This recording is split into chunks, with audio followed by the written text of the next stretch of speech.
There is just no substitute for being able to put your hands on the wheel, put your butt in the seat, touch the buttons, feel it, and then get up, walk over, and be in a completely different brand in less than a minute. This week, That Car Show meets That Auto Show, the LA Auto Show, or at least the show's Director of Sponsorship and Business Development, Andy Steinhauser. Andy lives, breathes, and almost certainly dreams the LA Auto Show, and this one's a fun ride. We go deep into the history of auto shows, what the challenges are in putting on a show of this scale, and why the LA Auto Show might be more relevant now than ever. This will be the 118th year of the LA Auto Show, if you can believe it, and Andy shares everything that's up the show's sleeve this year, and even some hacks for the out-of-town visitor. We'll be there and hope to see you there as well. This year's show is November the 21st through November the 30th, and tickets and more info are at laAutoShow.com. That Car Show is brought to you by Sheffield Watches. Sheffield is the storied watchmaking brand that was revived a couple of years back by our good friend Jay Turkbus, and it's seen wild success in both the car and watch enthusiast communities. Sheffield offers a wide selection of watches, many inspired by the iconic designs of its 1960s dive models, most notably the one that Jay's parents gave him in 1970, which ignited his lifelong passion for watches. Sheffield watches are high quality, reasonably priced, and a great value. Sheffield has truly become the car guy and car gal's watch of choice. Order your Sheffield watch at SheffieldWatches.com. Give them a follow on the gram at Sheffield_allsport_watches and tell them That Car Show sent you. Hey, it's That Car Show, and today we're talking auto shows, specifically the auto show, the LA Auto Show, which returns for its, is this right, 118th year? This is year that's 118. hard to believe. It's incredible. That's an achievement. This November. So Andy Steinhauser is the Director of Sponsorships and Business Development for the LA Auto Show, and he's joining us today because we have a bunch of questions about what it takes to put on an event like this. It's an event that always showcases a lot of new offerings, particularly in the EV realm, and let's not forget is smack dab in the middle of the biggest automotive market in the country. It's good to have you on the show, Andy. Welcome. Oh my God. Thank you so much for having me. This is so fun. To be able to talk about the show and what's coming. We've been, it's interesting is like, I think for most people, the LA Auto Show kind of like rears around now in October, November. Oh yeah. And they, starts to come back into consciousness, but I live and breathe it year round. So it's so fun when everybody starts waking back up to us. We're like a cicada, but an annual cicada. An annual cicada. There we go. That's the title of the show. That's great. The LA Auto Show. And we are perennial, and we will never die. As you said, 118 years. I love thinking about the evolution of auto shows. I mean, literally, and I'm a very elder millennial, and even in my lifetime, it was like the evolution of like the ball gown, Miss USA, Miss Michigan standing on stage showing off a car, right? To the evolution of letting them talk. Margaret Kresge, revolutionized the industry when she let the models talk about the car. That was revolutionary. Crazy, right? And then there was the introduction of men. Oh, interesting. About the car. And just that those things were like, to think back how far that goes and that story and that it's still here and it's just, it continues to evolve. Yeah. I'm sorry I missed the days of Miss Michigan rapping about the Pontiac Aztec, but it's good that we've evolved, I suppose. Interestingly, and we could talk about this later, but I got my start on the show floor of the auto show, and some of those beauty queens are still around. They are like executive managers now, but they are very much still around in the business, and they are a real part of it, and they've become a part of the fabric of delivering this product. It's like The Price is Right. They were there for like 3 years and they never changed. And now they're the producers. Yeah, that's amazing. That's incredible. I mean, I love to hear that arc too. And we were chatting a little bit before we started about your history with the show and sort of the different roles. And you think 118 years, it's like with a rescue dog. You wish the show could talk for a minute because that show has seen some things and been through some time periods. Yeah. But I know we'd love to hear a little bit about how you got started with the show and kind of the story of your experience with it and where we are today. Happy to. Yeah. I mean, just quickly, interestingly, I moved to Los Angeles in 2012. And this is a whole nother podcast, but I was a cruise director. That's amazing. Yes. Again, that's a different episode. When I come back, we'll talk about that. So I was a cruise director for many years. Where I lived, and I just watched that documentary on Netflix starring the cruise director. Played a very big role in that narrative. So we will have you back. I was prepared to have that experience, right? I mean, you are expertly trained on a cruise. Okay. Right. Thankfully, I never had a poop cruise. I've seen a lot of crazy things at sea, but I know when Ryan said that documentary, I was thinking, I think there were two that came out. Well, there's the one about. Okay. Sorry. Yeah. I mean, laugh about this. They're both. You've been studying cruise director. Cruise directors in crazy scenarios. Wow. I mean, the craziest thing about that time is that, like, when I think about it, I started that when I was like 28 years old, and I was like emergency number, a single, like 2-digit, and it was like maybe like 12 or something. And what that means is, like, if the captain is dead in the emergency, he's number 1, and the staff captain is dead, number 2, et cetera, et cetera, et cetera. There would come a point where I would be the one in charge. And it was like a low enough number that definitely gave me pause for my age level that I was in this position. But like, I'm not prepared for this, but here we are. We always rise to the occasion that we're given, right? Right. So you don't get more than you can handle, right? So anyway, I moved to Los Angeles. I was trying to be a TV host. I was trying to be Ryan Seacrest. And, that industry was evolving. I was out here for a little while, kind of like doing things and nobody was making any money doing like red carpets and TV hosting things. And finally, one of my TV host, wannabe colleagues was like, oh yeah, the only way people actually make money in this business is to do the auto show. And I'm like, what's the auto show? I'm from South Georgia. Like, we don't have this where I'm from. Growing up. What does that mean? I literally thought the only ways to make money in cars were build them, sell them. That's it. That was the alpha and omega. I didn't think there was anything in between. I mean, very naive and ignorant. No, now after been more than a decade in this business. But so I learned about it, and it was just like, to me, an audition, and it was like, I just kicked the door down, found the person I had to find to be seen, and I was like, listen, I'm going to do this better than anybody. Like, give me a chance. And anyway, they sent me out, and I auditioned for a bunch of brands, and I wound up at, I got like cast, like drafted to Chevrolet.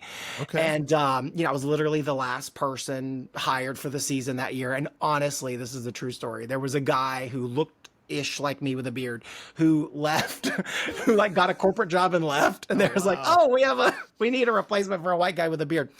And so they cast me at the end, and I was just like, okay, I'm here, let's do it. I'm here to make some money, like, and talk about cars. Like, and transparently, I did not know anything about cars at the time.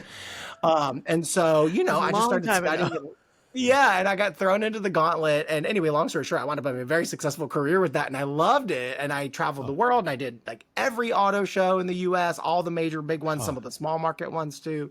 Really just fun, transformative experience. Like, I joked that when I was on a cruise ship, I was like a pirate, just like traveling around everywhere. And then I became a carny, working the auto show circuit. Like, that's quite an analogy. Yeah. There is a through line though. And I feel like cruise director preps you well for then going into the auto show circuit. Like, it's on paper, you'd go like, that's interesting. But if you really look at it, there are a lot of skills that I feel like would translate. They're both like mass market consumer experiences where you're really with the people, right? Right. And the biggest thing I learned doing the auto show was like really like listening to consumers and like hearing them talk. And like, I used to just get such a thrill about, inevitably every single show somebody would come in, won't buy Chevrolet, whether that was either I bleed blue or I'm import only. And they would just like, they were like just you can't, and I would just take that thrill of like, oh, you think you know this brand? Okay, let me open your eyes, and I would assess them and, figure, okay, you got 2 kids. All right, you need a third row, let me show you this. You don't know about this feature in the Traverse where you can keep your car seat in, and show them these features and the tech, and, kind of walk consumers through the cars. And and that kind of goes back to the core of the auto show, right? Is that like when you think about your car buying experience, like I recently leased a couple months ago, and thankfully I know all the product because I am immersed in them. But I wanted to drive a few, and I got through two. That was it. And so I think about that when I think about consumers getting the chance to, drive over 50 different models at our show, Right. So it's just such an experiential opportunity that is just unique, and it takes that like giant, organizational effort to bring everybody together, because the industry is very competitive, but they're all willing to put their products, and may the best product win. And it really is always just kind of like that match to consumer, right? It's like what fits you and your lifestyle and price. And then at the end of the day, you still got to go buy it. Right. But long you've heard a lot short, about that's how I got here. That's all. And you've heard a lot about the death of the auto show, right? And last year was my first time at the LA Auto Show, and it seemed to be thriving to me. And I hear a lot of buzz, and it seemed like just about everyone was represented. And how do you keep it relevant? Like, what's the secret? It seems to be things are much more experiential than they were like when I was a kid, right? Far fewer static displays, more driving experiences, really virtual, that kind of thing. And totally. 10 questions. Sorry, go. No, I love it. I think listen, we'll always take that one head on. I mean, the reality is that an 118-year-old product is going to evolve over time. We are now in a new era, and it's a different show than it was when I was working it in 2012. And then, I think what happened was just real, like transparently is in 2017-ish, there was it's real easy to forget like how online we are now versus like what that was like even just like 7 years ago. We were, there wasn't 1,000 YouTube reviews of every car, right? This was kind of the only place that you could really get a good look at everything. So it was a must-do destination, and that has evolved. I still think it's a must-do destination to actually feel a product, and I think there is a huge return to in-person, and there is a huge desire for us to go back out into the world and reconnect after the isolation that happened, just unbeknownst to the COVID era. And the COVID era was a reckoning for a lot of large scale events, a lot of businesses. It really shook everything very hard, and it shook us harder than anything because we were a complete in-person event. And LA Auto Show was one of the first major shows to come back in 2021. And I was working this at an automaker at the time, and we were wearing masks and showing our, vaccinations and stuff that now seems like insane, but that's what we had to do to put the show on. And you know what? It was still a great show. And I can tell you from the business perspective, it was a great show from a business perspective, even in those really challenging circumstances. But through that kind of shakeout of this, like, unbeknownst to us at the time of a heyday era where automakers were pouring money into the show and building massive displays that were like incredibly impressive, we got used to a product that has evolved, and it's just like brands are spending differently. They're still here. Maybe there's not two stories of like Volvo. I remember in 2017, 18, literally had like a Scandinavian house inside the show. It was bonkers. Like, it was so cool. We were like, this is insane. And they're not building a Scandinavian house this year, but they're here, and you can touch their really cool cars and you can drive them at the show. And that is, in the end of the day, the most important thing for the consumer. And to what you were kind of alluding earlier is that the evolution of like the tech and the experiential, that is how the show has evolved now. So it's no longer like, wow, look at that. It's let's really put our hands on this. And a lot of brands have brought like immersive and mobile experiences into their show. So it's like where you can actually like not just drive. Maybe it's like the Camp Jeep Mountain and the the Bronco Mountain. Mountain. These indoor drive tracks that we're still seeing at the show that are like fast moving through the product. And then there's a ton of driving experiences. We have a bunch of test drives this year. Like, this is, I think, our busiest test drive in maybe ever. I don't know. I mean, it's really like the amount of test drives this year is pretty wild. Like how many, I don't have the final like count of like you can test drive like 70 cars or 50 cars or whatever it is. It's a lot. That's excellent. I can tell you the brands if you want to know. I was going to say, can you share? I know, because I know Ryan and I got to go with our co-host Dan last year to Automobility, and at least for me, that was one of my favorite parts of the day was when we went outside and started test driving all the cars. I still talk about the Lucid that we got to drive. I mean, Yeah, I think yeah. you guys were probably like, we get it. Cause I'm like, it was so transcendent immediately. I was just like, yes, I'm in. I So mean, honestly, who no. can we expect to see this year? So we've put a lot out on the website already. Oh, good. What is the More website than while we're yeah, talking it's about it? What's the URL? LAautoshow.com. Oh, there you I know go. you wouldn't There we think, go. right? Like No it's that excuses simple, there. right? Yeah, if you can't find Okay. it. So like actually like vehicles in motion, right? So you want to talk about like Right. what you can drive. So Alfa Romeo, Cadillac, Chevrolet, Chrysler, Dodge, Faraday Future is back.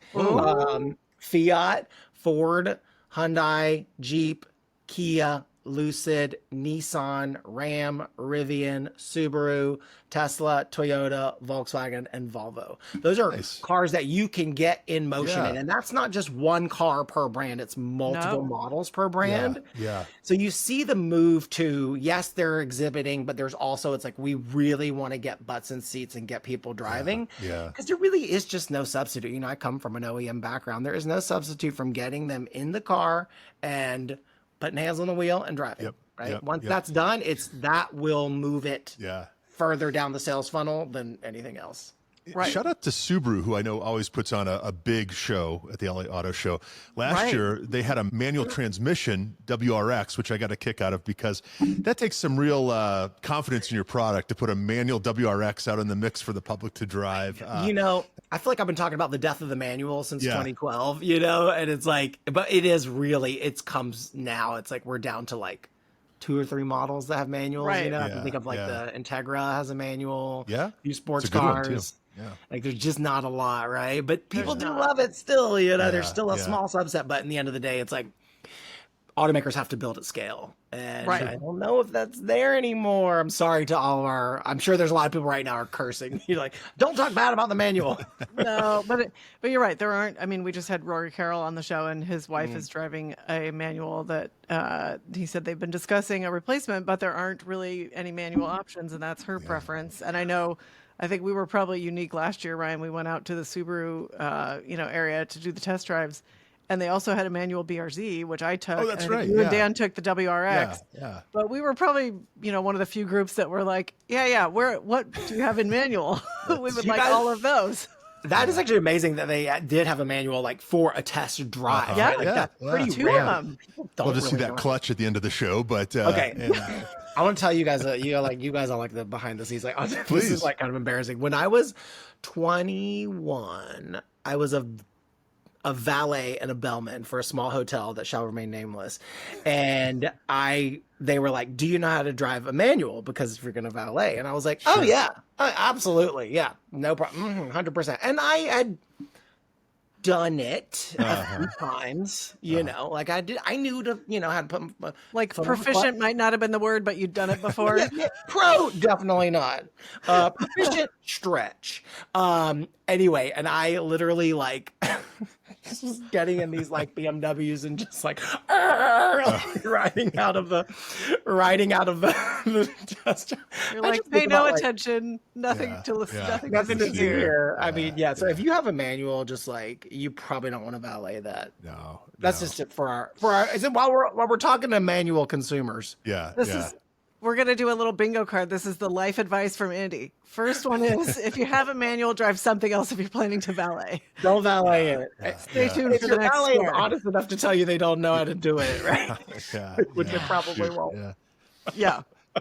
So I think something else that keeps the show so good is that you really have kind of an ear to the community, and you bring in like young people, right? I mean, that's a whole Yes. other discussion. Do young people like to drive? I mean, you Yeah. come to the LA Auto Show. Oh, the I mean answer is that we could. yes. Oh my God! Like, yeah, if we could go on about like, what will cars look like? Yeah. AVs Yeah.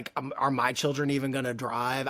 Honestly, I don't know. Like, I really don't know and will the auto show in 15 years just be a collection of like autonomous vehicles that you can people drive?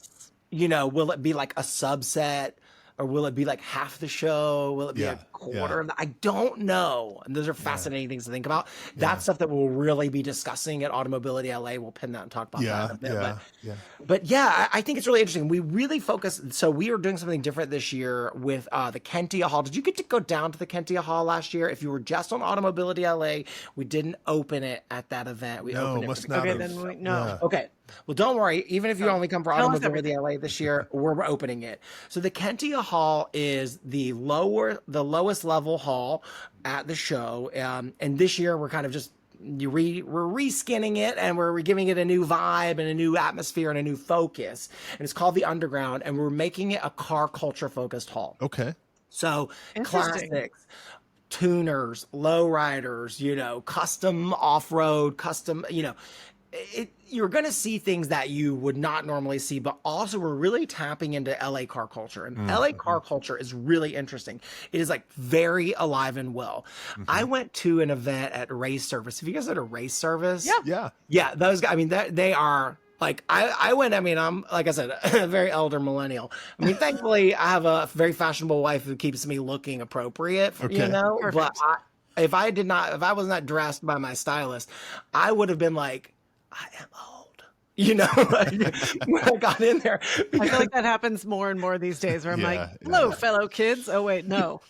Right. Like, oh, no, I'm not You're the best of us. Ooh, yeah. But it was just like such a pulse and such a scene. And it was the new era of the younger consumer, right, is of car culture is like, it's cars, it's culture, it's art, it's merch. It's like all of this blended together into this and it's also experiential. Yeah.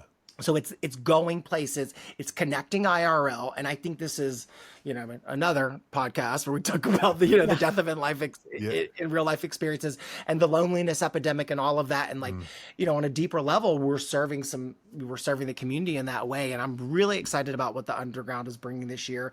You're going to see everything from kind of the stuff that I've already mentioned up to, we have creator studios. So like one of my favorite car artists, you guys know Joshua Vides? Yes. He does the black and whites, like the really just like eye-popping. It's on real cars, Ryan. I know you've seen I do know this. And they look like they're animated. And That's right. Derek Powell, who's actually, he was on the show. He's a friend of the show. He wrote an article about Joshua, I think for Road and Track, possibly Car and Driver. So he did it. So this is funny. This is a little BTS, right? You know how it happens, right? So this year, Joshua did his exposition in LA. It was super successful, and he put that whole thing on himself, and that took a big swing for himself, and just really did this. And it was awesome, and we all got all of our attention. And we reached out to him, and we're like, we need to connect. Like, how do we get you involved? Like, and it was just kind of a dialogue where it was like, we know we want you to do something, we just don't know what it is or who's going to pay for it, but we're going to figure it out, right? It's like we have to have this culture, this art, and as the year evolved, as the show planning evolved, and as we changed, what we used to call the garage into and updated it to the Underground and added elements. One of the things that we're investing in and adding this year is the Creator Studio. So the Creator Studio is a collection of 4 creators that are coming down to show off their art, what they build and what they do. And we have some art elements down there. So we're kind of blending all those things that we're talking about, right? It's like the culture, the merch, the art, the right people, and inviting everyone to really be a part of it this year. And so there's a lot of really just cool stuff that's going to happen down there. A lot of rotating content this year that we're not, you're going to see. We introduced something last year called the All Road Stage, and we changed it 4 times. This year, we're changing it every day. So a new headline car every day. So it's going to be and that's just one thing that's literally on the way into the Underground, right? So so Joshua Vides will be one of the creators, right? So you want to see that art exhibition that you didn't get to go see earlier this year. It's here, a new version of it at the show. Yeah. That is really exciting because I kept seeing his cars everywhere, and people we knew kept getting to meet him, and I was like, this is that happens all the time, but for some reason, this was one of those where it really felt like, oh, I really would love to meet him and see his work in person. Right. Well, you're going to see it. Super exciting. I think he'll be there at the show. So we're going to open that during the media day this year. So the media has a chance to go down and experience it, and connect with the creators that are going to be there. Do you guys know OG Slick? He's really cool. He's the guy who did my age is showing. Mickey Mouse. Yeah, so you think you're old, Andy? Right? Like, you know the Mickey. I didn't know, but I had to learn about this. You know the LA hands that are like this, right? I think it's like that. The Mickey Mouse LA hands. Yeah. It's a whole thing. Okay. He's going to be there, and he's doing very some cool. art very on. Yeah, very cool. Yeah, that's so exciting. Cool. Can you share some of the other creators that'll be there also? Yeah, I just need to pull them up because I don't know them off the top. But that's well, you do that. I mean, that's really I think that makes the LA Auto Show different. It's just it isn't static, and there are all these other things going on at the same time. You know. Yeah. I remember last year, aftermarket was a big part of it, and specifically the overlanding stuff. Yes. Is that still the same this year, or have the kids moved on to other things, or what's? No, I love OVR essentially. OVR magazine is back with another collaborative this year. What they're going to be doing is kind of similar to what we've done in years past. It's going to look a little different with our with the hall this year because it's so full. But they're going to bring a collection of outdoor overland adventure. Essentially, what that is like OVR magazine, like the pages brought to life. Right. And they're bringing unique one-of-ones, and everything in there is like a product that the magazine has vetted and used and, is showing and kind of an experience. And what we always hear if you spend any time in the OVR section is you hear somebody inevitably coming in. Usually it's, a husband and their wife. See, this is what we should be doing. We should get a camper van. We should get an RV or we should rent one. And it's a tempting lifestyle for sure. Right? That is very alive and well. Yeah. Are you doing the sleepover thing again this year? No, we're not. That's right. So can you talk a little bit about what that was and how it, like, what you thought after that was done? Oh my God. Okay. So last year we had this brilliant idea to do a overnight for creators. So we're always trying to engage automotive creators. And if there's any out there, we want you at the show. We're doing a partnership with TikTok this year. TikTok is doing their own kind of like hashtag contest, and they're giving some really cool prizes away and stuff. So if you're an auto creator on TikTok, you're probably getting outreach now or soon about that. Yeah, and that's gonna be kind of during the consumer portion of the show, preferably. I believe they're gonna be starting on that opening day, like first Friday with that.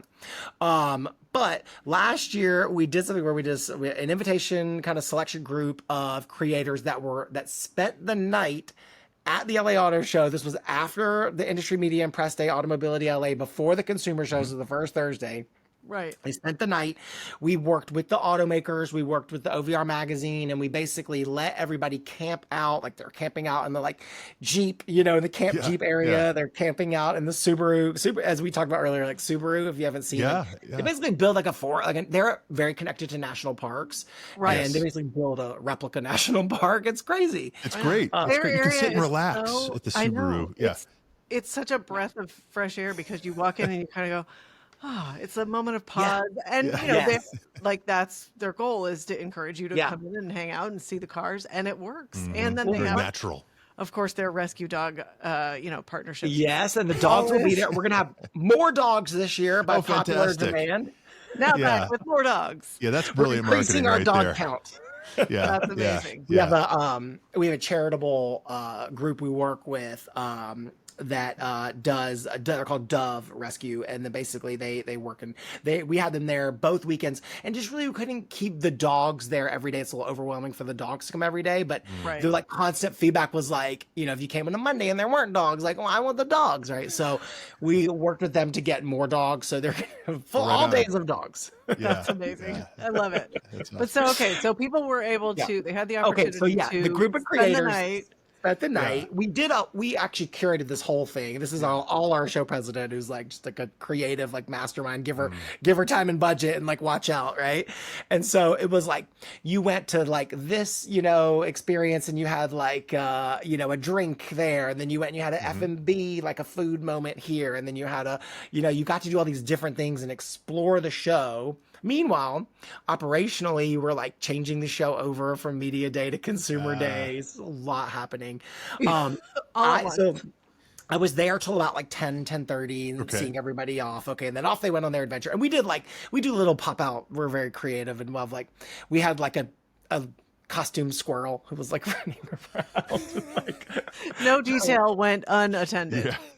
yeah, like, no, yeah, exactly. So it was all these, it ended with like like a pancake breakfast at Camp right on. Jeep. And like, Yeah. it was outrageous.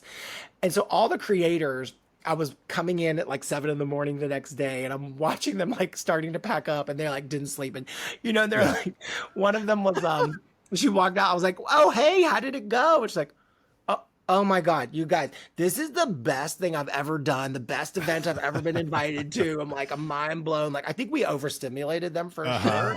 Yeah, One of my favorite wrap ups was, there's a creator called Gen Z, like Jennifer's, Gen Z, Gen Z. That's clever. Look up Gen Z. She's great. Yeah. And she did like just this, like, a vertical video, like 1.5 minutes, that was like really encapsulated the experience really, really well.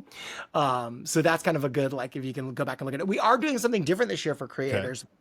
Instead of an overnight, we are doing two things. We're doing a scavenger hunt, and we're doing a partnership with Fork and Film, which is really cool. Fork and Film, look them up. They're very like cool underground thing where you watch a movie and they bring it to life through food. So, you're watching Lady and the Tramp, and then when they're doing the dog's kiss, spaghetti, you're getting handmade, hand rolled Michelin spaghetti, right? Sold. Yeah. Only to find it. So we're And doing a dog to eat it with? Does that? Yeah, well, maybe. Well, That's we where the have rescue dog, dogs so come in. maybe, Andy yeah. can make it happen. To give it that extra sparkle that LA Right. can do. But we will be doing a Fork and Film this year, and they're doing it with the movie Cars. It is like a private event, right on. so Oh I shouldn't be my like bragging about this too much. You're only just going to see it on socials, but Well, but I think it speaks to the level of detail that the show puts Yeah. into. Yeah. It's a part of the overall experiential experience of the show. Which is Yeah, I something mean- that, we definitely felt last year and in years past.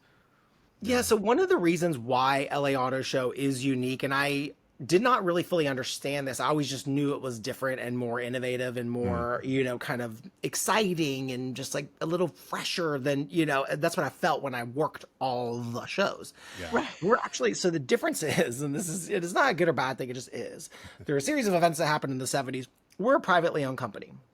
Okay. So we're a privately owned company. Most auto shows are dealer run shows, and they're, a consortia, the, Greater Chicago Dealers Association comes together, kumbaya, we all agree we're going to put the cars on one roof and, may the best car win. And, we do this all in the greater good of servicing and getting people educated on the cars. And we serve that exact same purpose. We're just organized differently and independently. And because of that, like, we just think about it differently. We're, think always creatively, always how do we evolve the show? Always how do we give the consumer something new? But also that's because we're in Los Angeles, and I mean, honestly, like, you can open up your, anything, and you can do 100 different things today. I mean, it's just, we have, 2 football teams, 2 soccer teams, 2 NBA teams, we have a near 360 degree immersive dome where you can watch all these said sporting events and/or a Cirque du Soleil or a movie, and concerts. I mean, hundreds of theaters or multiple arenas. Like, so to serve this customer, you got to bring it. And we're just a family-friendly offering that hopefully brings it. Yeah, you're right. You have no excuse for being bored in Southern California, for sure. There's a choice or funds. Yeah, exactly. No, So you spent quite a few years on the road, going from auto show to auto show. You could probably write a book. Any highlights or lowlights of a life on the road like that? Because, I mean, you were kind of Charles Kuralt of it was okay, so it was really cool. Like, it was a really cool experience, and I was also doing it during that unbeknownst heyday era, where it was like, well, bigger, better. But that's like anything, you don't know till it's done, right? Yeah, we had you don't no know idea. what you have we until were it's just like, we were probably complaining about the food. I don't know, like at the time. But it was good. We were treated very well, actually. So what was interesting about it is auto shows are like a wintertime activity, you know, like they're kind of originally built around like the Northeast and upper Midwest of like, it's winter, there's nothing to do, let's just go indoors and look at the cars, you know, that's kind of like the schedule was served around that. Yeah. And so we were constantly like just traversing the country. You know, it was kind of built around the tent poles back then of like LA in this order, LA in November, which was home for me, which is great. Chicago, North American International Auto Show, now known as the Detroit Auto Show, in January. And then there was Chicago in February and New York International Auto Show in March, April, May, because it always falls around Easter, Passover. It just evolves whenever those dates align. So that was always built around those tent poles. And then there was a lot of little shows in between. And, you know, you just got like drafted to them and you were like assigned it. So it was just so cool, you know, like sometimes I would do these things where like, and we would also do like the Texas State Fair. Like, oh wow, you know, that's another podcast episode. Like working at Texas State Fair. I've been keeping a list, so we've got you for the better part of this year. Yeah, that's right. But when I worked, this is fun. So when I worked the Texas State Fair, I worked for Chevrolet, and we were obviously promoting trucks. You know, so it was like trucks, Texas. Can you imagine? And we had like, I mean, they built like an outdoor like cement and like a you know, tented area just for this and ripped it out. Wow. But we were right next to Big Tex, which is that big Tex. Oh yeah. I was not there the year it burned down, but that looked like apocalyptic. Oh God. That was like the Wicker Man or whatever. Yeah. Yeah, that was scary. But we were also, so Big Tex, and then right next to Big Tex was a very popular corn dog stand. Okay. I cannot tell you. That's what you want to be next to. How many go? I mean, it smelled good for like the first day and a half. But 3 weeks later, I cannot tell you how many conversations I would have where people are like waving a corn dog in my face. Like, what's different than this year's truck? You know, I'm just like, and then that's one of those moments where you're like, it's 98 degrees. I'm sweating. Like, and then, you know, that experience, right? Like, that's a whole experience, you know, but look, at the end of the day, we're just like, we're still working, we're doing, but it was one of those moments where you're like, what am I doing? This is crazy.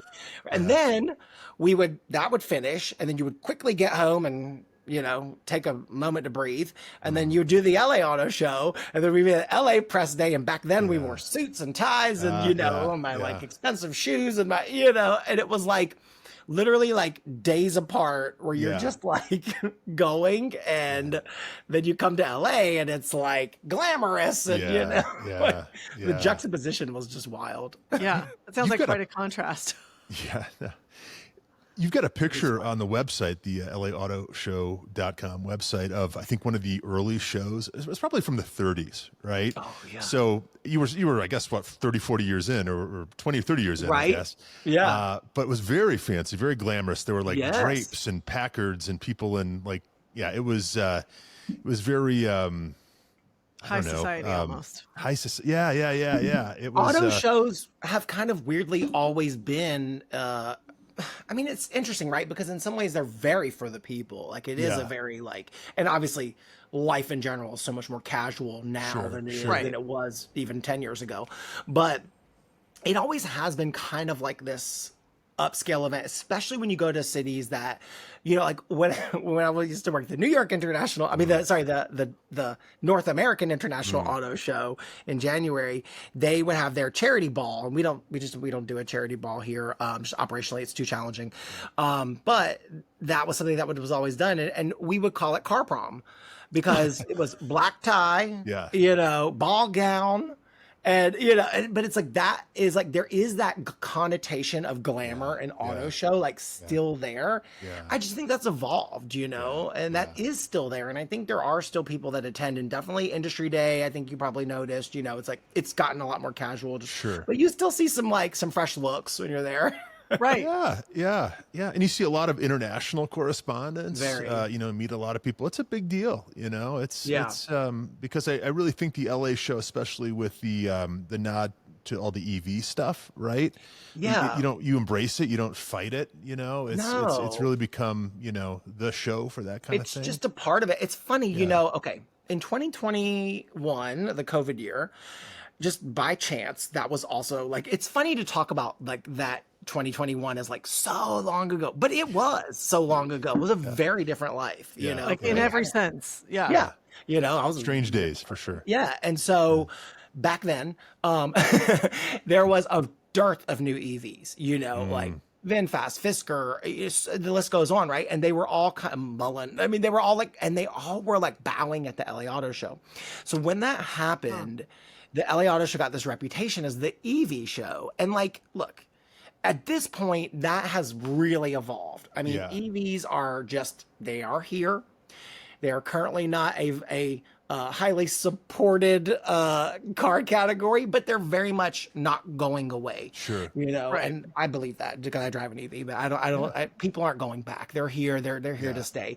And the industry saying goes really is like, if you cannot be successful selling EVs in Los Angeles, you're not going to be successful selling EVs anywhere. Yeah. So because of that, we do have like a good push and enthusiasm from the automakers around their EVs here, but it's not really any different than, what you're going to find everywhere else, but you will find a lot of EVs, and there's a lot of exciting EVs now. Yeah, but I think that's an interesting point. It's part of the larger show. It's not just the focus it of the now. show, but it's also, that's part of the industry, and the show is about the industry. So it makes sense. And when you think about the evolution, right, is like one of the things that we've done is like, so for 2 years we had an area of the show that was like a test track, and it's basically just about a mile, a little under a mile, like loop around the south building of the LA right. Semi-private, semi-public, but mainly just a chance to do a quicker turn. And we did it for 2 years as the Electric Avenue, and we always had sponsors, and but this year we kind of just made the strategic choice to say to the automakers, bring whatever car fits best. Like we're not telling you it has to be EV anymore. But lo and behold, like most of the products are EV. They're not all EV, but they're mostly EV. And so this year we have a new sponsor. Shout out to the Clean Power Alliance promoting their EV Smart Charge program. Okay. Wonderful partner of ours this year, coming in a big way. And so we've retitled it because it works. It makes sense. The Clean Power Alliance Test Track, right? Because it's mostly clean vehicles. And they're promoting EV Smart Charge, which is just basically a way locally to save on your EV charging if you go EV or if you have EV. And it's a great program. So we're happy to kind of connect those dots and then just kind of move with the narrative. It's like, we're not here to tell anybody how it's got to be. We are a reflection of the current state. And this is kind of where we are. It's interesting. Yeah. That Car Show is proud to partner with Drake Motorcars. Drake Motorcars is Denver's premier destination for exactly the kinds of vehicles that we like here at That Car Show. Think Velocity Broncos, Audi RS6s, Acura NSXs, and air-cooled Porsches.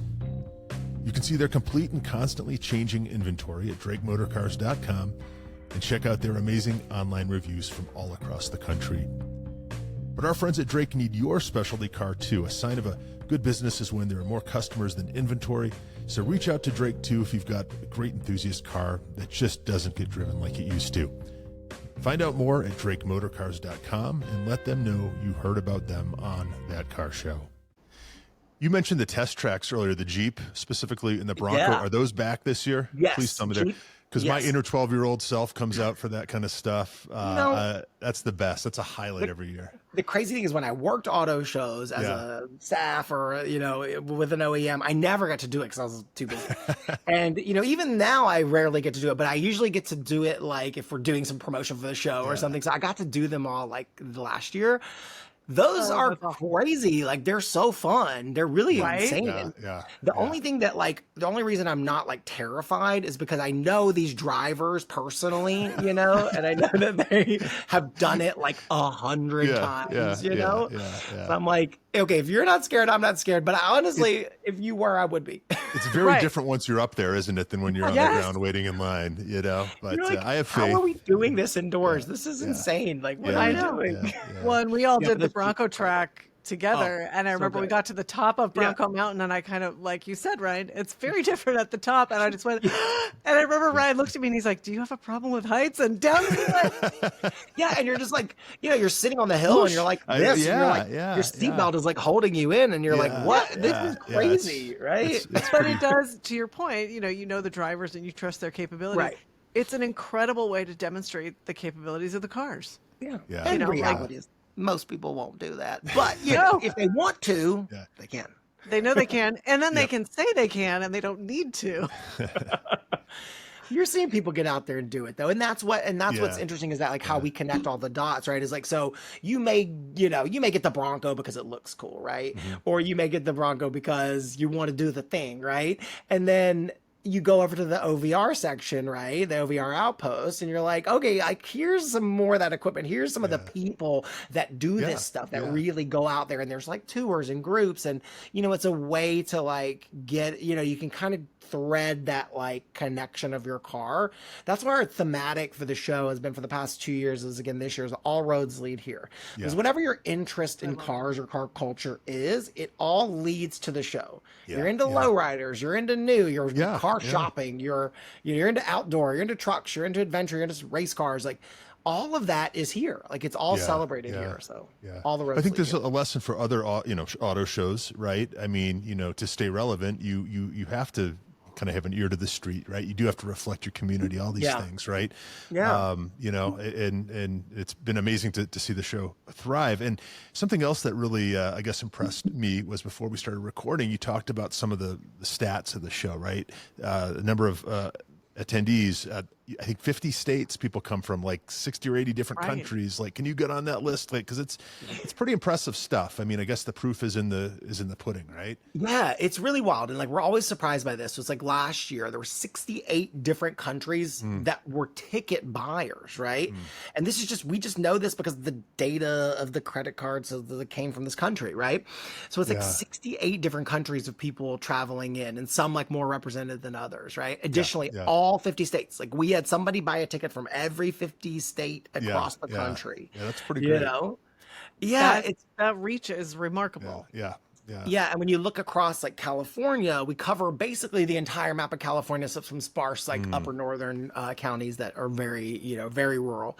But yeah, people come from all over. The majority of the consumers do come from like the region, which is like LA, over to the east, Riverside, up to Ventura County and down to San Diego. So heavy in Orange County, still more there. But yeah, I mean, it's just like if you're into cars, like there's something here for you, and so. You talk about demographics. Your demographic is like everyone, right? I mean, that's kind of the dream. It's funny. I always tell people, it's like we really are honestly a pretty good cross section of Los Angeles. And Los Angeles is just a very diverse place. So it really is like an imprint of LA, as far as like economics and like demographics, and like you really see that when you come to the show. Like you just walk around and you're like, this just feels like the city. It really feels like LA is out, and it's fun. Yeah. All right. What about some tips, tricks, hacks? So say you're coming in from, I don't know, far away, Belgium, say Denver. My Belgium. I don't know. It's a lovely country. Well, if you're coming from far, if you're not from LA and you're going to come to the show, what do we need to know? Spend the night. Stay. Right. Get a hotel room. Don't try to do it in a day, or do the show in a day. You could honestly, I think most people do the show for about 3 to 6 hours. It just depends on like how deep you want to go. And some people come for 2 straight days, if you want to drive every car, if you want to do all the experiences, like sometimes transparently, you might have to wait in line for that Jeep ride for 40 minutes, if you really want to do it. Worth it. It's good. Yeah, exactly. But so, and look, we're in downtown LA, right? So there's a ton of great hotels and places to stay and things to do. We are right next to the Crypto.com arena. Most people know as the Staples Center. So Lakers, Kings, Sabrina Carpenter concerts. Like there's those are sold out, but there's a lot. There's a lot happening around, right? So I say, like, if you're coming from far, like, add on, at a sporting event, at a museum, Go to the Peterson. right? Peterson, oh my God, absolutely. Like I don't think I world-class place. Peterson. Peterson is The so theme cool. Yeah, make going. it a car weekend. We actually do a giveaway package with St. Jude's. It's an auction. Okay. Where basically you can go to, this is the only way if you're like a consumer and just like I have no business, I just like cars. I'm not in the business, Sure. but I always just like it. Like, which actually might be a lot of this audience. So good pitch. Yeah. If you want to come to the industry and media event, like it's vetted. You can't just like buy a ticket. It's it's for people working that business there.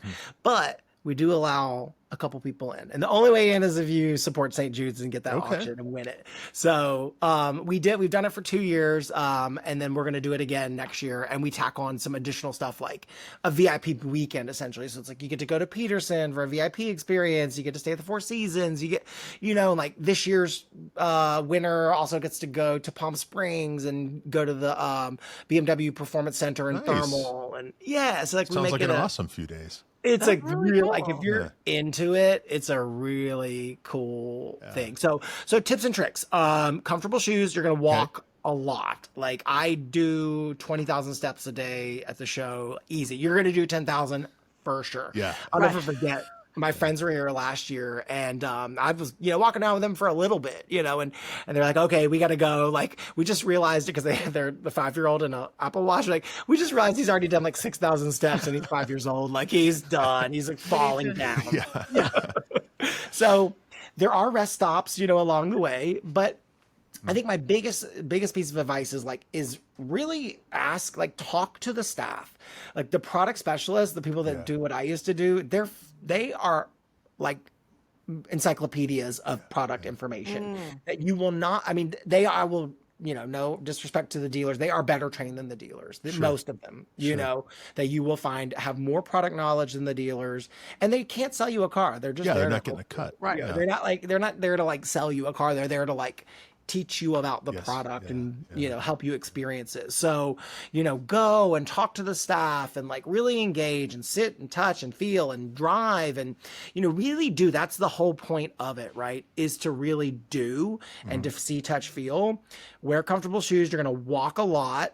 If you're really into it, like save time for the underground. Like you're gonna want to do the car culture. You're gonna want to get involved. Like there's just a lot of touch points that you can experience if you really take your time. I mean, I haven't even we have so much crazy stuff this year. Like one of our big sponsors, I'm really excited about this, is Agua Caliente Casinos, which is in Palm Springs, and it's 3 casinos, one in Palm Springs, one in Rancho Mirage, and one in Cathedral City, and they have a resort and they have a 5-star spa. Anyway, so they're doing we have an area of the show called the Showcase Hall. So one of the requests we always get is, where's the Lamborghinis? Where's the Ferraris? And I'll just be completely transparent. Like if you're not aware, Lamborghini, and I know this because I was a product specialist for Lamborghini, they don't need to market. Like there's true. They don't need you to like buy the car. Like there's plenty. They sell everyone. They don't make enough, right? And so it's like they don't need that like mass exposure that like, a Hyundai is going to say, I want you to try this Ioniq 9, like it's a great car. I need to win you. You're not cross shopping the two. It's a little less, right? It's a totally different proposition. And the cars are such rolling business cards, for lack of a better, I mean, they're showpieces. Right. So what we've done, because our consumers want to see it, whether or not Lamborghini wants to be there and say, try my product or not, our consumers really want to experience it. So we created a gallery, essentially. We did this last year and we're kind of like evolving it this year. And it's going to be called the Showcase Hall. And it's like $20 million worth of automotive, like, wow. I mean, gold Porsches and unique one-of-one Ferraris and like crazy stuff. Sure. That you can go and ooh and ah and like oogle over. And in this area, we have our sponsor, Agua Caliente Casinos, doing like at certain times, like some like play blackjack for fun. And there's going to be like giveaways where you can win like desert nights, which are, you can go out and experience a show. I mean, they have like, really big names at their show. They do. It's a casino. Plus a dinner at the Excellence 5-star Steakhouse. Like, so we're going to be giving away experiences. We're going to be connecting. We're talking to a potential tequila sponsor. Maybe you'll get a nice cocktail. That's for when you're done driving. We'll when be you're done with there. the test drive. Look for us there. Yeah. You can stay. Right. Well, on the industry and media day, we'll definitely we have 3 happy hours. So Okay. Right. I remember that last year. We were looking at the schedule trying to plan it out, and we're like, we can't. Wait a minute. do all of it. Yeah. And you had these great cookies too. I remember in the media room. I don't know what those were, but those were like cookie crack. We do so we do a really nice meet for this is very behind the scenes. Like we have a media center for people like you to go and kind of all right, you're digesting, you're kind of taking notes or uploading. You have great internet up there, Right. And there's just full of snacks and pastries and food to Much keep you fed. appreciated. Yeah, and we have a networking breakfast and lunch and 3 happy hours, and so we keep everybody fed. That's unique, and nobody else really does that. Provides food for every attendee, because Automobility LA is, if you're in the business, I mean, it is just no better place to network with the automotive industry. And one thing that I've really worked hard on this year is bringing a lot of relevant partners and policymakers to the show. When is this going to air? I want to tell you something, but when is this going to go out? When would you like it to go out? What works for you? I get it, because the press release is going out in a day or so. It's we're recording on the 15th. I think it'll go out after that. Yeah. Okay, it's fine. So anyway, the California Secretary of Transportation, Secretary Tux Amashakin, and I'm 99% sure I'm saying his name correctly, in charge of a $30 billion department. And, this guy used to run Caltrans. He's incredible. He runs a huge, California sets the tone for legislation, for so much when it comes to transportation. And we're doing a special session with him on our main stage called Direct Line. And this is literally you want to ask a question to the California Secretary of Transportation. And you're Ryan's I have one.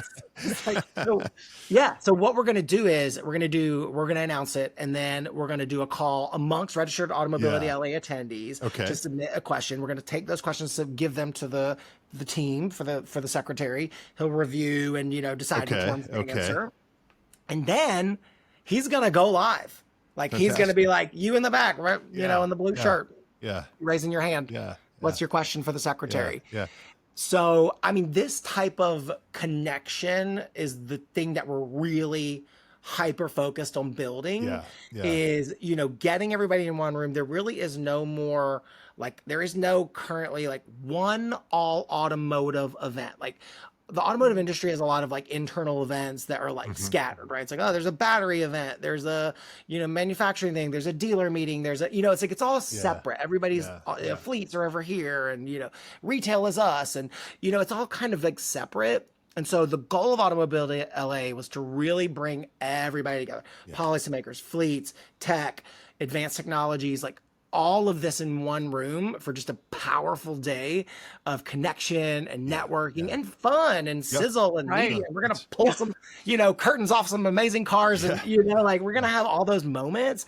It's going to be a big 3-ring circus this year, because the main stage content presented by Cox Automotive, contractually bound to sit. And I'm just kidding. I love my get them in now. Yeah.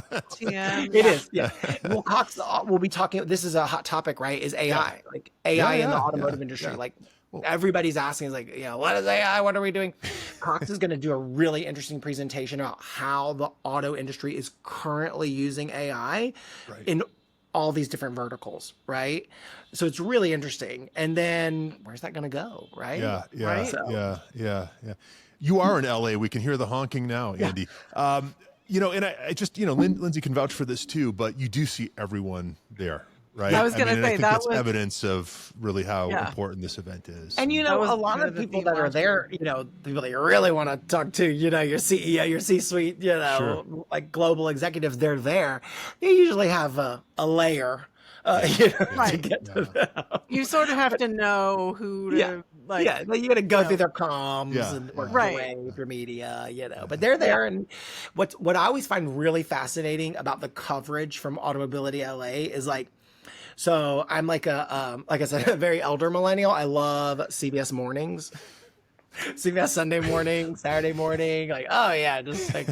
It's just All the mornings. Yeah, might as well be 75 in my viewing preferences. Mug of coffee, heaven. But so I was watching one morning, and I caught this content that was like so familiar. Like, what is that? It was an interview with Jose Munoz, and it was all about the Ionic 9, and then it touched on it touched on manufacturing in America and the political changes, and this came out in like January or February. It was like way after the show, but it was all shot at the show. So it was like a national CBS Mornings piece of content that was revolved into a large feature that was shot at the show, and like we didn't even know what was happening, and we're just like, that is a really cool piece. That's so fun. Yeah, what an amazing discovery. Yeah, you kind of like can never catch it all. No, it's fun to see some of us in some of the shots. I think on some of those, my daughter, my 12-year-old daughter, was very impressed. So you're like, look at you. I'm on TV. I know, but that, to kind of speak to the people that you do draw and the group that you pull together. Like, I had been to the show the year before last, and then Dan and Ryan and I went together for the first time this past year, and that was what they kept commenting on. It was like you couldn't take two steps without running into either somebody that we knew in the media or somebody that you knew from Instagram or from right, or that you wanted to meet. Right. Yeah.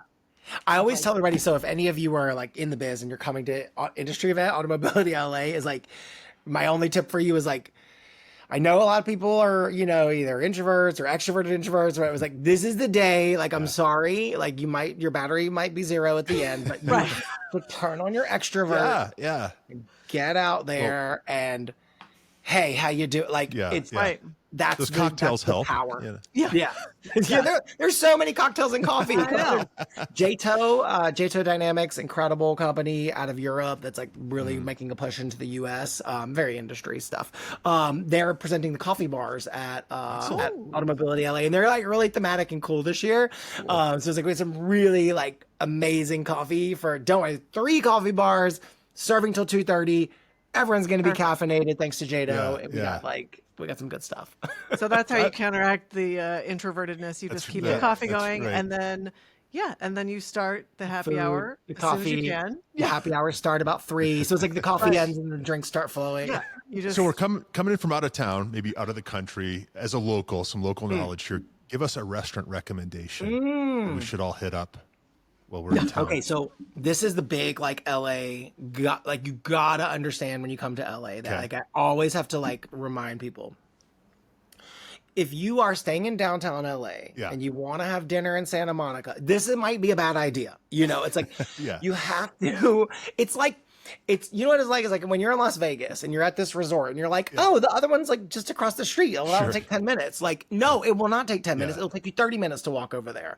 Right. And it's the same thing with like driving around the city. So, or taking an Uber or Waymo with zillions of Waymos. And so unless you want to travel, like localize your experience. Right. So if you're like, I want to be in, Hollywood. Okay. Go stay in Hollywood. Plan your dinners in Hollywood. I would say probably Mother Tongue is incredible. That place is okay. Michael Mina restaurants, can't go wrong with any of those. So do it around where you're staying. Otherwise, it's not gonna be. You're gonna lose so much time in travel. Yeah. Right. It's just like it takes away from the experience. But just hyper local. There are so many cool restaurants around here. Like, honestly, like what I do, I just open up Google Maps and I'm just like, what's near me? Yeah, that area is really underrated. It's actually a great area with a million things to do. And so downtown, throw a dart. People don't know downtown LA is one of the most thriving culinary scenes, in LA. So if you are coming to the show and you're going to be downtown, like stay downtown and eat downtown. There's really good restaurants. I mean, right across the street from me over there, Calo Verde, the Proper, incredible. There's a hotel literally across the street from the LA Convention Center. It's a AC and a Moxie combined. Yeah, and they have this area called Level 8, and it's 8 concepts from these guys, the Houston brothers, who look them up. They're very cool. They're like very, very cool guys. And they create these really immersive experiences. So, you walk into, it's like a teppanyaki, but it's like so elevated, and it's like God, there's like it's such a theatrical. And then there's like a shabu shabu like hot pot, and there's like this harp that is like across the entire ceiling of the room, and somebody's like playing it in the sky. Wow. I mean, it's crazy stuff. Like I gotta see this. really cool. Where else can you get that? Level 8, I'm telling. And then there's like Okay, level Barbaro, 8, right across the street. Level 8, you cannot go wrong. Now, if you have kids, that's not the one. There's some great right. pizza. Stayed at the Moxie last year. Yeah, it's a scene. Right? Oh, you did? Yeah. Yeah. So I will go to the mat on this. LA has incredible pizza. Okay. Not known, but Do you it's have true. a favorite? Yeah. Oh, there's so many. You can't pick a favorite, but I do like Pizzana is 10 to 10 every time. You cannot miss. It's always right. There's this one in Hollywood called La Antica de Michele, which is like literally the one from Naples. Like it's like the one that was like I've seen this. Yeah. Right? Yeah, something like that. That one is incredible. There's one downtown that was voted like best of best of best. It came from Arizona actually, but it's like incredible. Pizzeria Bianco, right? That's the one in the row, DTLA, which is also a very cool area. Right on. And then Mozza, but I don't think that's close. Pizzeria Mozza. Yeah, that's one of those where you're like, oh, I'll just go to Pizzeria Mozza. Okay, go. Just plan the tomorrow. 30 minutes. Just as long as you're cool that you're going 40 minutes that direction. Right. No problem. You'll get there on Thursday, but it's fine. So the lesson here is the LA Auto Show really is a destination, and that you should come, you should stay for a few days, and you should go to the Peterson Museum, and you should go make it a culinary thing as well. At a sporting event. Really go see Sabrina Carpenter. Buy a stop ticket. So if you get a ticket. Eat all the pizza. Yeah. Andy, can you remind us of the dates and just the essential information website? Break it down for us. 100%. Okay. Automobility LA, media, industry, B2B networking, that all happens Thursday, November 20th. That is everything. That sets up the consumer show. Then you're going to start to see all the media, all the content on social start busting through. Like, this car was revealed. I finally got my hands on this. Here's my first impression. That's when all the content starts exploding. Then the consumer show starts Thursday, November 20th, and runs for 10 straight days through Sunday, November 30th. We are even open on Thanksgiving, and I love coming on Thanksgiving. It's one of my favorite days to come to the show. Really? Especially if you don't like your family, right? That's a good place to come with your family. Come with your. There you go. Yeah, you are the PR guy. Oh, here Ryan's thinking it's an easy out. Wait a minute. Okay, there's two groups. So there's like. So it's from 9 to 4, right? And then that's like it's just like a really like nice vibe. Like everybody's nice on Thanksgiving. Yes, it's really true. cool. You can't be mean on Thanksgiving. We over-index on groups that like don't historically celebrate Thanksgiving, right? Like LA has a huge Korean American population, right? So if you're like, I don't celebrate Thanksgiving, like, let's go to the auto show, right? So there right. And then we also have like family tradition where it's like we all go on this day. Like funny, this is like what has become my family tradition is we all go to LA Auto Show and then we go out to eat for Thanksgiving. We don't cook anymore. Right on. There you go. That's the way to do it. But that's if you're working the show, that's part of the deal, I would imagine. And you have so many good restaurants. Manuela in downtown LA, incredible, and they do a great Thanksgiving. So right here. So you could do like LA Auto Show, go to Manuela for Thanksgiving. Like it's a beautiful day. And the weather's like amazing, crisp and dry, and like, but it's not cold. So one thing I was going to say is, can you tell people how do they participate in the St. Jude giveaway? Oh yeah, good point. Yes. Okay. So that one's already done for 25. I was afraid. I'm like, we have winners. Yeah, we have winners. We are doing it again for 26. What we're talking about doing with St. Jude's, and hopefully this is done. We're going to do a footnote when we're done, but we're going to try to auction it or start it during this year's show. Okay. So we're still finalizing. Yeah, because basically we did it and we're like, no, more people need to know about this. And the people that really need to know about this are the people that come to the show. Right. So we're going to try to do something at the show to promote it and talk about it. So we're working on that now, and that will, give me a month. I'll have it done. Yeah. Stay tuned. Yeah. And then which brings me back to... Oh, no, go ahead. Well, what I didn't tell you guys is it's all on LAAutoshow.com. Literally, it's all there. You can just click through. You can buy a ticket. We have VIP tours, which are guided by your favorite tour. We have like some journalists, like Motorhead Mama, who's if you follow Amelia, right? And Lynn Woodward is doing. And Lynn, you can do it with them, right? And that's really cool if you like to you really like an expert to guide you around. We also have some kind of like different experiences this year. One we're doing a happy hour guided tour, which is going to be a bit more like social, and it's at like 4:00, and it's a different audience. They're selling really well. Fun. So you'll still have like an expert guiding you around, and kind of giving you the but it's also meant to be kind of like a social experience, or you're like, oh hey, like who are you? And I just really want to create moments where people can come together, and I think that's we can serve that here at the show. Doing a great job for sure. And we're going to be there, of course. Can't wait. We'll be there with stickers and smiles on our faces, and we'd love to meet you if you see us. So be sure to look for say hi, us. For sure. Yeah. Andy Steinhauser, thank you very much for joining us on That Car Show. You were great. I feel like we didn't get to a lot of these stories I wanted to get to, but well, he's going to come back. He's already committed. We have a full list. Whole Poop Cruise episode. Can't wait. I cannot wait. I know. I will say, I know this is the show last year was a highlight for us, and we've been talking about it, and I've been excited to, attend, and I'm even more excited after hearing about all the changes and the exciting things that we're going to get to see this year. Absolutely. Yeah, I have so much more to tell you. We're gonna have like talking physical robots there this year. There's a company that's bringing like robots are always awesome. Come on. Yeah, Fox Factory. If you know, I mean, like there is like things that we didn't even cover. So yeah, get ready. Okay, so what else do you want to tell us? Oh my God! I mean, no, I'll leave it for you to come and discover. Okay, all right, definitely come to the LA Auto Show. Yeah, this was super fun. I just thoroughly enjoyed this conversation. Like, it's just so fun and that's what you're gonna get at the show, right? Is like you can come and talk cars for an hour with people, right? Right. Or all day long if you want. Which is what a lot of people they live for, So we're here to serve it. But we really do have something for everyone. Whether you're like a casual like car shopper who's trying to get the latest information and try to figure out, like, it's funny because it has worked out for a couple years now where I am actually in market, and I'm in market again this year. So I do this show as like a two-pronged, I'm like a consumer, I'm working it, I'm building it, I could do it all at the same time. You're looking at it from all the angles. I tell you, like, from personal experience, like, it really is the very best place for product discovery. I'm so excited to see what's out there. And I've got that perfect timeline where it's like, I got to get my next vehicle in May. So my lease ends. So I'm like, I can go through like all of it. And it's like, some of that stuff is like coming in the fall, or coming in the summer, or coming in the spring. It's like, it'll all be out. So most all of it. Yeah, absolutely. Some is a year. And then you sleep for a week.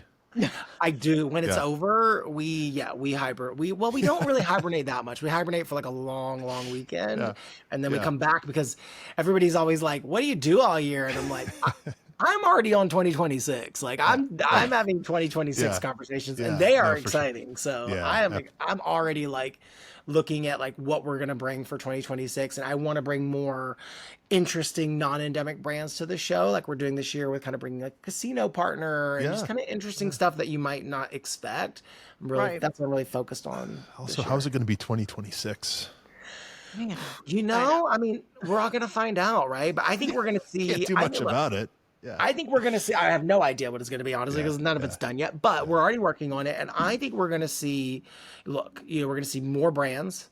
We're going to see more participation. I think if we're going to see as many drive opportunities as we can produce. It's going to be a really like exciting, like jam-packed show because like we kind of started this conversation to Alpha Omega is that like, auto shows are cyclical. They've been around for over 100 years. Things evolve. We all went through shakeups and interesting times, and in-person events are back, and, consumer experiences are more vital than ever before. Ad age is like by 2030, like experiential will be even more valuable than it is now. And I do believe that. And I'm bullish on the show for that reason too, because you just can't substitute the tangible experience. So I think we're just going to see more, and we're just gonna have to find places to cram it all in for you all to explore. Well, if you see one auto show this year, make it the LA Auto Show, LAAutoshow.com. Andy Steinhauser, Director of Sponsorships and Business Development. Really appreciate you joining us on That Car Show. Thank you so much for joining us. Thank you. Pleasure is absolutely mine. We'll do it again. Absolutely. And I'll see you all in a month. We will see you in a month, and we're That Car Show. And remember, always be driving. And we'll see you next week.